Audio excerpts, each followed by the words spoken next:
वो बोल रही है। सबसे पहले ये फोटो वाला वीडियो वायरल हुआ, उसके बाद ये वाला वीडियो वायरल हुआ। पूरी वीडियो को देखो।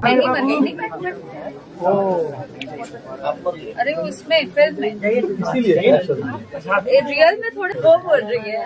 अब आप लोग वहाँ से प्लीज आप लोग बैक हो जाइए, उनका वर्क वही रहेगा। तो अक्षय सिंह का जितना सारा वीडियो वायरल हो रहा है, बैक टू बैक बहुत सारे वीडियो आ ही रहे हैं, देखकर बहुत सारे लोगों का दिमाग पूरी तरीके से हिल जाने वाला है। क्योंकि जिस चीज का उम्मीद किसी को नहीं था कि पवन सिंह के सारे टीम मेंबर पवन सिंह के साथ गद्दारी कर लिए, जाकर अक्षय सिंह से मिल लिए।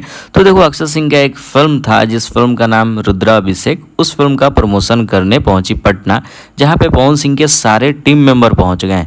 विक्की सिंह, अमित सिंह, अभिषेक सिंह, ये सारे के सारे लोग। पहले वाला जो फोटो वायरल हुआ नॉर्मली वो किसी रूम का था, एक वीडियो भी वायरल हुआ।